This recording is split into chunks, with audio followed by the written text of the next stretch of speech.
a hablar de lo que es transporte, ¿sí? Y el segundo te va a hablar de lo que son intereses. Bien, lo importante de estos dos es que trae el tema de la unicidad, al igual que los otros que los otros dos.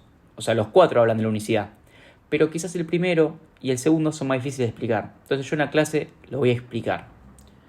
El artículo 1 lo que dice es, mira, todo lo que sea flete, almacenaje, ¿sí? Traslado, que en principio tiene una alícuota individual, que es del 21, son, cuando sean accesorios de una actividad principal, va a seguir la alícuota de la actividad principal. Entonces yo seguramente les voy a dar el ejemplo de la venta de ganado, ¿sí? que tiene una alícuota reducida del 10,5. Entonces, si yo quiero vender hacia Salta ganado, bueno, como esa operación principal es del 10,5, el inciso 1 dice, mira, el flete va a ser del 10,5. ¿Sí? ¿Por qué? Porque es accesorio. ¿Por qué? Porque lo principal es la venta de ganado, no el flete. Porque el flete no podría generar su servicio sin el ganado, en este caso. ¿Bien? Entonces, de ahí se va explicando. ¿Bien? Ese es el inciso 1 del quinto párrafo. El inciso 2 va a hablar de los intereses. Y acá vamos a ver que hay intereses que son puro de financiamiento, por ejemplo los de un plazo fijo, ¿bien? O algún rendimiento financiero. Y después vamos a ver que hay intereses que son por compensación en tiempo, ¿sí? O, vamos a decir, no se dice resarcitorios, pero por falta de pago. ¿Bien? Entonces, estos dos últimos, los de compromiso en tiempo y los por falta de pago, van a seguir la operación del principal. ¿Ok? Es decir, si mi servicio es grabado, esos intereses van a ser grabados. Si mi servicio es exento, esos servicios van a ser exentos. Y después hay toda una cuestión cronológica, que acá yo menciono, que aparece el artículo 10 del DR, que el artículo 10 del DR decía, mirá, estos intereses, no importa cuál sea la operación, van a ser grabados cuando sean por tiempo, por compromiso de tiempo, por falta de pago. Hubo un caso de un colegio, ¿sí? Que el servicio del colegio era exento y el atraso de los intereses estaban grabados, ¿sí? Que esto se declara inconstitucional. Entonces el artículo del 10 del DR no se toma porque es inconstitucional. ¿Se entiende? Entonces lo que queda es que los intereses, ¿sí? Al igual que comimos con el flete y el traslado, siguen la operación del servicio principal. ¿Qué intereses? Bueno, los que son por pago diferido, ¿sí? Los del compromiso en el tiempo, o aquellos que son por retardo, es decir, porque yo no pagué, es decir, una mora. Bien. Bueno, después vamos a ver en el sexto párrafo, perdón, cómo se evalúan las obras. ¿Sí? Y las obras se evalúan, digamos, en un procedimiento de 3 pasos. El 1 y 2 es casi automático, ¿sí? Y el 3 viene por consecuencia. Entonces, ¿qué vamos a ver? Que el primero es la evaluación entre partes. ¿Sí? Es decir, yo, persona A con persona B, queremos hacer la transacción de una casa y vamos a decir cuánto vale la tierra y cuánto vale el terreno, en cuestión de porcentaje. Y acá es cuando ustedes habrán visto en sistemas contables, seguramente, por ahí también en ganancias, cómo se reparte la casa, ¿no? Es decir, tengo una casa y es 90% terreno, ¿sí? 10% obra, o 10% terreno y 90% obra. Acá la cuestión es que uno, sabiendo que el terreno no paga, ¿sí? O sea, no graba, perdón, buscaría que tenga el mayor porcentaje. Entonces yo podría decir 90% terreno, 99% terreno y 1% obra. Bueno, y acá es cuando digo que aparece el 2 casi automático. Porque esto lo que estamos viendo es el avalúo entre partes. Ahora, el 2, que es automático, es el avalúo fiscal. El avalúo fiscal va a ser nuestro tope. ¿Por qué? Porque ¿cuál es la filosofía del IVA? No perder recaudación. Entonces, mientras yo quiero pagar menos impuestos, el IVA, la ley quiere que vos pagues más impuestos. Entonces yo no puedo hacer 90% terreno, 10% obra, si el avalúo fiscal me dice 50% obra, 50% terreno. O el porcentaje que sea. Bien. Por eso el 1 y el 2 es casi automático. ¿Sí? Porque ¿qué quiere el avalúo fiscal? Que vos pagues, que vos grabes. Bien. Ahora viene el tercero, que es la consecuencia. ¿La consecuencia de qué? Bueno, de que yo no tenga forma de medir el porcentaje del terreno. Entonces, ¿cómo voy a hacer? Bueno, el procedimiento de impuesto a las ganancias. Voy a ver el mueble, voy a ver si tengo mejoras, voy a ver las actualizaciones del precio, voy a ver las amortizaciones, ¿sí? Y eso es lo importante. Entender que en primera instancia se la evalúa entre partes. Ese evalúa entre partes tiene un tope que es automático, que es el avalúo fiscal. Si yo no tengo esa información, es decir, en consecuencia de no poder evaluar el inmueble, voy a tener ¿qué cosa? Voy a tener el método de impuesto a las ganancias. Bien. Bueno, después vamos a ver qué pasa con las ventas en pozo.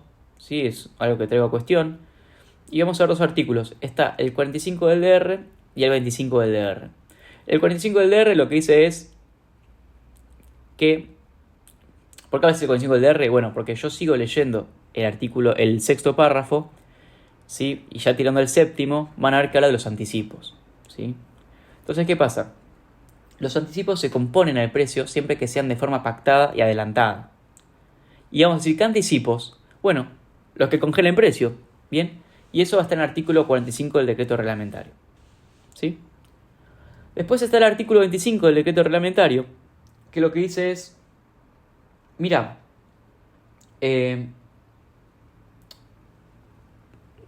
como vimos recién, la obra tiene una parte que graba y una parte que no graba, ¿sí? La parte que graba va a ser la parte de obra, la parte que no graba va a ser la parte de terreno.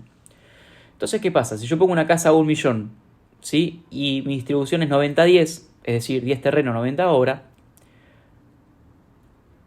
y yo tengo anticipos de 10 cuotas, ¿yo qué voy a estar haciendo? La cuota 1 voy a estar pagando obra, pagué 10%. Cuota 2, pagué obra, pagué 20%. Así sucesivamente hasta llegar al pago 9. ¿Sí? Claro, el 90% es obra. Yo ya pagué 9 cuotas, ya estoy en el 90%. Quiere decir que pagué toda la parte gravable. ¿Sí? ¿Qué quiere decir? Que yo en cada anticipo estoy pagando parte obra, parte impuesto. Parte obra, parte impuesto. ¿Por qué? Porque la obra tiene el impuesto implícito cuando yo estoy pagando. Entonces, ¿qué va a pasar? Yo en el décimo pago, ¿sí? Voy a estar pagando impuesto de más. ¿Se entiende? Entonces, ahí aparece el 25 del DR, te explica esto, de que si, mira, vos ya pagaste el gravamen en la cuota 9, y si fuese 80-20 en la cuota 8. Ahora, lo que queda, va a estar pagando el terreno con un componente tributario implícitamente. Bien, entonces, ¿qué te dice? Podés pagar ese componente como no. ¿Sí? O sea, es optativo no pagarlo. O sea, te está dando la opción de no pagarlo. Te está salvando la ley de que no lo pagues, en verdad. Porque te lo viste de optativo. Pero te está salvando de que no lo pagues. Pero vos tenés que darle previo aviso al fisco. Bien. Bueno, eso trata el artículo 25 del DR. Bueno, acá dice una cuestión aparte, el tratamiento de la base imponible de operaciones marginales. Y acá hay algo muy importante que yo no nombré. Y es que este artículo 10, en el primer párrafo, automáticamente habla del artículo 12. El artículo 12 es crédito fiscal. ¿Qué es importante de esto? Bueno, vamos a ver que te habla de cómo se compensan con las bonificaciones. Vamos a ver que hay dos tipos de bonificaciones, lo tengo en la clase. Está la bonificación anterior y la posterior. La anterior, acá vuelvo a lo de la góndola. Yo veo una coca a 1.000 pesos. Vamos a decir 1.210, más fácil. Veo una Coca-Cola de 1.210. Y voy a la caja. ¿No? Bueno, voy a la caja. Perfecto. Porque pagué en efectivo, supongamos que me lo descuentan a 1.000. Bueno. Yo, como comprador, bien, voy a tener 1.000 de caja. ¿Por qué? Porque me hicieron una bonificación de caja de Coca-Cola. ¿Por qué? Porque me hicieron una bonificación de esa Coca-Cola. Entonces, en principio mi base iba a ser 1.210 y por el descuento fue 1.000. Ahora, yo tengo un crédito fiscal de 210, ¿sí? hagamos de cuenta que esa Coca-Cola yo la voy a vender después. Ahora, ¿qué pasa? Mi vendedor, es decir, el negocio donde yo compré la Coca-Cola, va a tener 210 de débito fiscal. Bien, perfecto. Eso es en la bonificación anterior. Yo, como me bonificaron en ese momento, se me descontó de 1210 a 1000. Bien. Y yo sé que los estoy mareando porque dice 1210.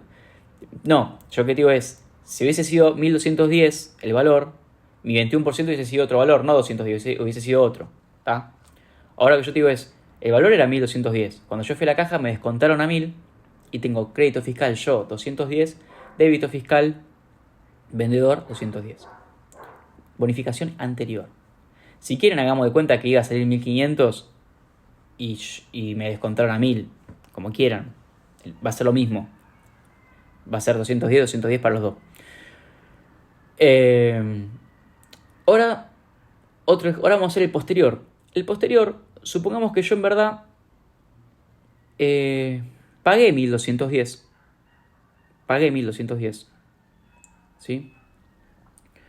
Pero el 21% de 1210, yo sé que doy vergüenza con la calculadora haciendo este cálculo, pero vamos a hacer de cuenta que sale 1210 la base imponible porque no hay bonificación ahora, me la van a dar después. Vamos a hacer 1210 por 0,21. 254,10. Ese es mi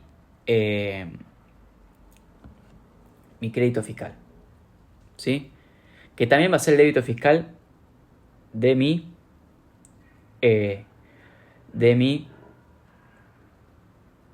vendedor.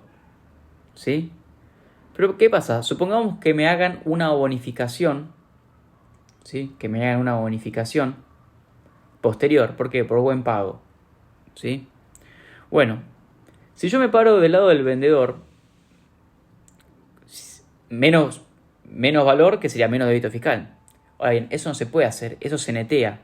¿Cómo se netea? Bueno, le van a decir, vos mantenés los 254,10 de IVA, ¿sí? Pero subile 44,10 de crédito fiscal. Yo no sé cuál es el valor ahora que me da 44,10 de crédito fiscal. Supongamos que algo por 0,21 te da 44,10. Entonces yo hago 44,10 dividido 0,21. Sería 210 de descuento. ¿Sí? Que sería justamente la diferencia. Entonces, ¿qué pasa? Dice, descontale por buen pago, descontale esos 210. Descontale por buen pago esos 210. Bueno, claro, como digo, vos comprador ya tenés el crédito fiscal, 254,10.